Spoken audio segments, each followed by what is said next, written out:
Somebody in China knew about the Inferno and knew about the nuke discontinuation before it happened. We found some accounts that partook in some of this suspected insider trading. So let's see what we can gather so that we can follow their next move. The Chinese side of the market went very quiet this week, and that silence is much louder than any pump they ran in the last few months. And now for our Counter-Strike report. New York's very own Mike Water.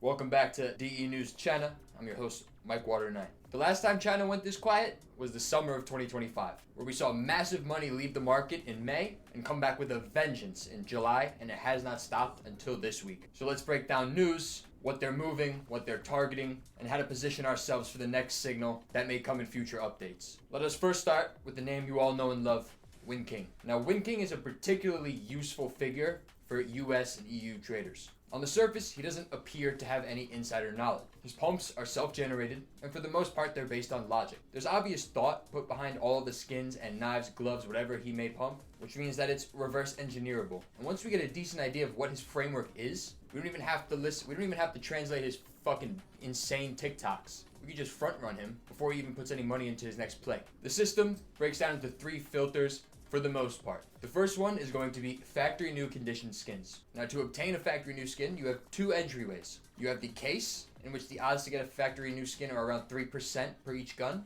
or you trade up to the factory new skin. And of course, because they're so rare to get from a case, the price is already higher than the other wares, and thus will require more capital in order for you to trade up. So the supply will stay relatively locked, and capital doesn't need to be insane to control the price movement. Second, discontinued collections. Fixed supply allows accumulation to actually manifest. Let's say, for example, Windking wanted to pump the AKB the Monster, which is an active drop. What would happen is he would buy up a bunch of M4s, the price would go up to, let's say, $2,000, and with the gun at that price, the ROI in the Armory increases, which means that people open more sport and field, more M4s enter the supply, and there's now a steady supply of M4s entering the market, thus lowering the price. Then his percentage of supply owned basically gets liquidated. The third criterion is going to be desirability. Obviously, if he pumps a sawed-off from the Office collection, which is 30 years old, sure, he could get the price up to $7,000 per sawed-off, but no one's gonna buy it. You need liquidity, you need buy orders lagging right behind your price in order for it to be a profitable pump. Liquidity on both sides is needed, and that liquidity can either come from its value as a trade-up filler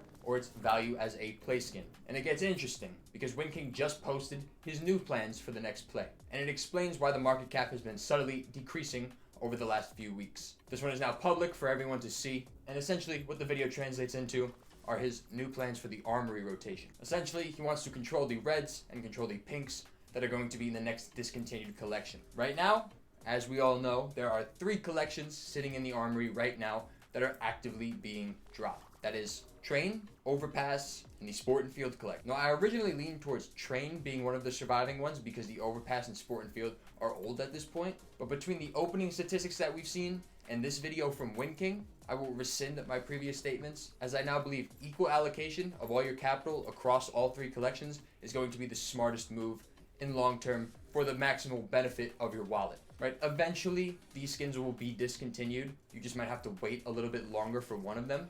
But I do think 2 collections are going to be discontinued. Which ones they are, who the fuck knows. His specific targets that he listed in the video should come as logical. The M4A4 Hellish, the MP9 Latte Rush, the AWP Krakow, and the Glock Axia from the pinks within the collection. For the reds, just the AWP Long Dog and the AKB the Monster. Now, why are we missing the M4 Fade? Why are we missing the Galil Rainbow Spoon? Well, like I said, his plays are grounded in logic. The skins he is focused on have large float caps, and if they trade up to something, they are the largest float cap or tied for the largest float cap within their respective collection. No need to pump the Dragon Snore. The AWP Krakow is a 0-1 float cap, and it trades up to the Be the Monster. The M4 Fade is omitted because of the relatively high supply, as well as the fact that it only comes in 2 wares, minimal wear and factory new. And of course, no one buys minimal wear, except for that one guy in my stream one time who told me it's a really good idea, I should start investing into minimal wear fades. I hope you lost all of your money. Now, it seems to look like the Chinese were expecting an Armory rotation this week, which is why prices basically crashed across the Armory collection as a whole. Definitely not worth using your stars on, but definitely worth buying into if you have some extra capital laying around. Now, post-October, Windking has been exclusively focused on gloves, and again, this is a matter of the market that he's in. He's not just pumping gloves because he likes pumping gloves. Every glove in the game carries a .06 to .8 float range. And if you want to get a factory new glove, you need a factory new red or 5 factory new reds. What have they been known to do? Control the prices of factory new reds. M4 Buzzkill was like $5,000. Skin sucks. Pumping the inputs and thus controls the outputs, and he can just buy up freely without any worries of incoming supply that will ruin his position. And this is why we discussed his interest in the Revolution case last week and the subsequent pumps of the reds within that one. Yes, this one is active right now, which breaks his discontinuation rule that he usually abides by. But at least the glove trade-up pathway makes it somewhat of a rational play. Now, here's where the pattern fractures. And that's because some accounts aren't following logic at all. If you want to get in on the next pump and you don't know where to get your skins, try trading on SkinsMonkey.com. Today's video has been sponsored by the lovely ladies and gentlemen over at SkinsMonkey.com. SkinsMonkey is the industry standard trading forum and marketplace for anything and all things Counter-Strike. 24/7 support and an instant trading system so fast, those Bulgarian overpay goblins are sure to go out of business. Now, if that's not enough incentive, throw my code Mike in on the website for $5 off on your first trade. But if you trade up to $100 on the website, they'll double your bonus from 5 to 10. Now, if you don't have any skins and I just gave you some free game on investment advice, you could deposit money and use the website as a marketplace as well. In that case, my code Mike will net you a 5% deposit bonus, bringing it from 30 to 35%. So go get swagged out, courtesy of SkinsMonkey.com. Now, my Christmas video. If you hadn't seen it, I'll leave it in the top corner, whatever one it is, which is where I first called the Inferno and Nuke collection potentially being discontinued, which, as we know now, panned out. And in the video, I said something along the lines of, these collections are actively dropping. Prices should be going down, especially when there's an increased player count in December. So the fact that they're going up may spell, insider knowledge of what's going on or what's going to happen in the future. Could it be a lucky guess? Sure. But the conviction on a play with such low risk reward didn't seem to justify the amount that these guns were going up in price. Some of these collections have been in the drops for like 10 plus years. Why were they accumulating right now? And as we know now in hindsight, why were they accumulating 4 weeks before? That's too good of timing. Now, some of these accounts we looked at are not even trying to hide it. Saw one with over 300 M4 control panels, which I think peaked at around $400 on Steam during the update 2 days ago. We saw ones with an equal amount of the SG Integrales from the Inferno collection, but the pattern they follow is going to be inverse of Windking's logic in a lot of cases. And that's because they're front-running discontinuations, they're front-running things that shouldn't be happening. Why the fuck was there an Anubis pump before the Anubis collection was removed?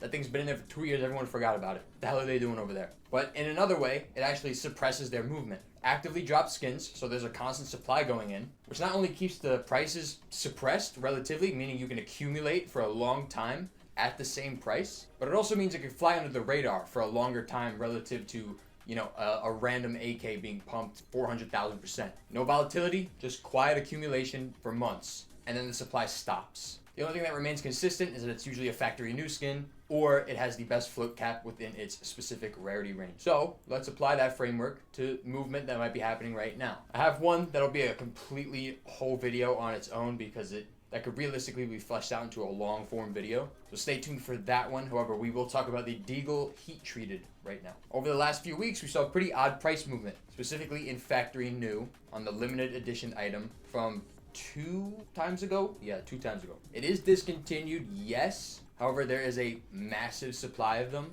I believe I said it in one of the videos before. Maybe there's going to be limited edition trade-ups. Maybe they caught wind of a new limited edition covert item entering the Armory and thought maybe they could trade up. Or they know something coming out in the future that will facilitate limited edition trade-ups in due time. Maybe once they release a blue limited edition item, for example. The Deagle was the main mover.